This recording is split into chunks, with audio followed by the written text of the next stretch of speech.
J'ai fait mon premier million à 15 ans et écoute, il y a des tonnes de façons de faire ton premier million. Mais si tu penses qu'il suffit de vendre, laisse-moi être direct. Tu rêves. Faire 1 million de francs CFA, c'est finalement plus simple que de faire 100 000 francs CFA. Mais avant de toucher ces 100 000, bah devine quoi, tu dois faire ton premier franc. Et après, ça se multiplie. Alors aujourd'hui, je vais montrer étape par étape comment toi aussi tu peux faire le tien à partir de zéro. Et crois-moi, la dernière étape est la plus importante. Et tu comprendras pourquoi. Étape 1. Trouver une opportunité rentable. Si tu veux atteindre ce palier des 1 million, il est important de choisir la bonne opportunité. L'opportunité, c'est le business qui va te faire passer de 0 à 1 million le plus rapidement possible. Et il existe une multitude de business, mais comment trouver la bonne opportunité? Quand on se lance, on fait face généralement à deux problèmes. Le premier problème, le manque de capital. Et le deuxième problème est le manque de connaissances ou de compétences. C'est pour ça qu'il faut choisir un business qui peut se lancer avec un petit capital, avec une faible concurrence, pas trop compliqué et surtout un business avec une croissance rapide.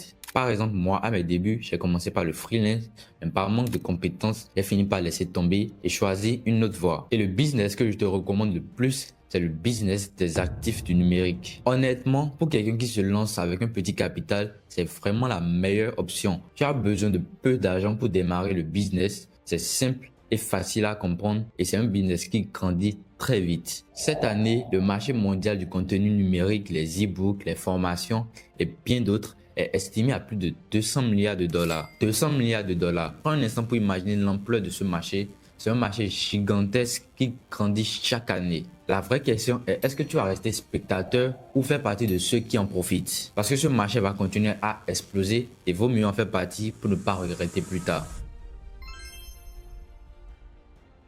Une fois que tu as choisi ton business, qui est dans notre cas le commerce des produits numériques, la prochaine étape serait de choisir avec le plus grand soin le produit à vendre. Et c'est à cette étape que je vois beaucoup de gens faire des erreurs et finir par abandonner. Quand ils se lancent souvent par manque d'expérience et de connaissances, le premier produit vers lequel ils se tournent, c'est les produits qui les intéressent eux, au lieu des produits qui intéressent réellement le marché. La formule qu'il faut utiliser pour trouver le bon produit, c'est de choisir le produit qui résout réellement un problème. Moi, je me rappelle bien du premier produit vers lequel je me suis tourné.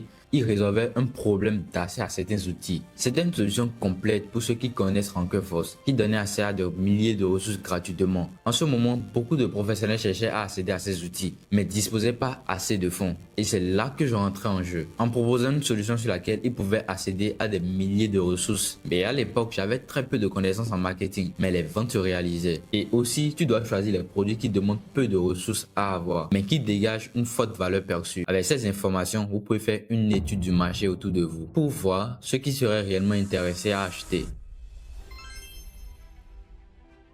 Maintenant que tu as ton produit, il te faut un endroit pour pouvoir le vendre. Ton système de vente est tout simplement l'ensemble des actions que tu mets en place pour pouvoir réaliser une vente. C'est le chemin complet que ton client va suivre. Il découvre ton produit, il achète, il te paye et il reçoit automatiquement son produit après achat. Tout est une suite logique et c'est justement pour ça qu'on a choisi ce business. Pas besoin d'avoir une boutique physique, pas besoin d'avoir un local, pas besoin d'une caisse. Tout est digitalisé et se passe en ligne. Il te faut juste trois choses. Un moyen de communiquer autour de ton produit qu'on verra dans la 5e étape. Un endroit pour présenter ton produit. Un moyen d'encaisser ton argent. Et aujourd'hui, vous avez la chance d'avoir accès à des outils qui vous permettent de construire un système de vente très facilement et souvent même gratuitement. Il existe des plateformes comme Marketo qui te permet de créer ta boutique gratuitement en quelques minutes, sans aucune compétence technique, sans savoir coder et sans dépenser une fortune. Sur ta boutique, tes clients arrivent, voient ton produit, ils te payent et reçoivent automatiquement leur achat, sans que tu aies à intervenir. Le plus important, c'est que ton système soit simple, qu'il te permette d'encaisser facilement et qu'il te permette de vendre partout,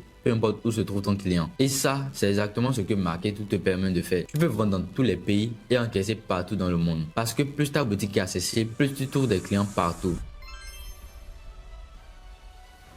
Alors là, on rentre dans une partie que beaucoup de gens se négligent, mais qui fait la différence. Le prix. Comment fixer le prix de ton produit? Beaucoup de débutants pensent qu'il faut vendre le plus cher possible pour gagner plus. Et c'est là qu'ils se trompent parce que la vérité, le bon prix, c'est celui qui te permet de vendre le plus de volume. Laisse-moi t'expliquer. Imagine tu vends un produit à 20 000 francs, tu fais 10 ventes, ce qui te fait 200 000 francs. Maintenant, imagine que tu vends le même produit à 4 000 francs. Et là, beaucoup peuvent se le permettre. Et tu fais 100 ventes, ce qui te fait 400 000 francs. Tu vois la différence? Un prix accessible ouvre ton produit à beaucoup plus de personnes. Et c'est exactement la stratégie que j'utilise pour mes produits. La plupart de mes produits se vendent entre 3 000 francs et 5000 francs. Un prix que tout le monde peut se permettre. Et avec un tarif bas, les ventes vont très vite. Parce que quand le prix est accessible, la décision d'achat devient plus facile pour le client. Il réfléchit moins, il achète plus vite. Mais attention, un prix bas doit toujours rimer avec une forte qualité. Au contraire, tu dois offrir une forte valeur à un prix accessible. C'est la formule gagnante. Un produit qui apporte beaucoup de valeur, vendu à un prix que tout le monde peut se permettre. C'est comme ça que tu génères du volume. Et c'est le volume qui va te faire atteindre ton million.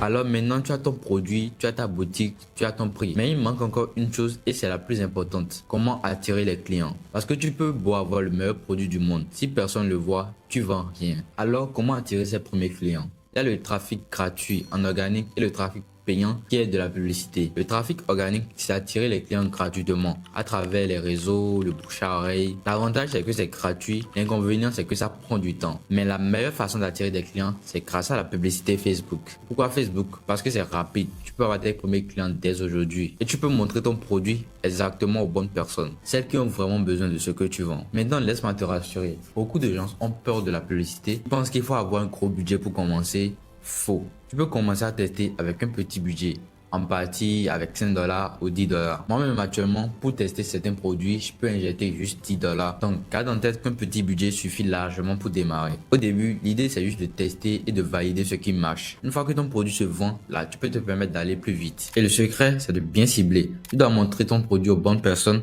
celles qui ont vraiment besoin de ce que tu vends. Avant de partager la dernière étape, je vais vous inviter à vous abonner si ce n'est pas encore fait, d'activer la cloche de notification pour ne pas rater les prochaines vidéos.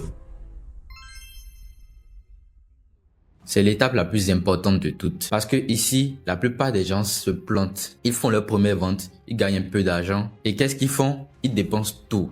Nouvelle paire de chaussures, nouveau téléphone sorti. Et au final, ils reviennent à zéro. Et sans vous mentir, je suis également passé par là. Alors que le secret pour atteindre le million, il est là. Quand tu commences à générer de l'argent avec ton business, tu dois faire deux choses. La première, épargner une petite partie. Garde toujours une réserve de côté pour pouvoir sécuriser ton business et gérer les moments difficiles. Et investir dans ton business. Et c'est ça qui va tout changer. La formule c'est quoi? Disons tu as 3 produits gagnants qui tournent bien actuellement. Et par jour, tu fais 10 ventes pour chacun pour 10 $ dépensés. Pourquoi ne pas utiliser cette stratégie que tu utilises pour avoir ces 10 ventes pour multiplier tes ventes avec un budget un peu plus élevé? Mais attention, tu dois savoir le faire intelligemment. Parce qu'avec les mises à jour de Facebook, il faut y aller étape par étape avec les bonnes manières. Le cash flow que ton business génère, il sert à agrandir ton business encore plus. C'est cette mécanique qui transforme ton premier franc en 100 000 francs, puis en 1 million. La plupart des gens dépensent le gain, les gagnants, eux, qui investissent le gain. Et c'est exactement pour ça que cette étape est la plus importante. Parce qu'elle fait la différence entre quelqu'un qui gagne un peu d'argent et quelqu'un qui veut faire beaucoup de millions. Voilà, tu connais les 6 étapes. Mais te donner les 6 étapes, c'est une chose, mais passer à l'action, c'en est une autre. Écoute, si moi j'ai pu le faire à 15 ans, sans expérience, sans gros budget, tu peux le faire également.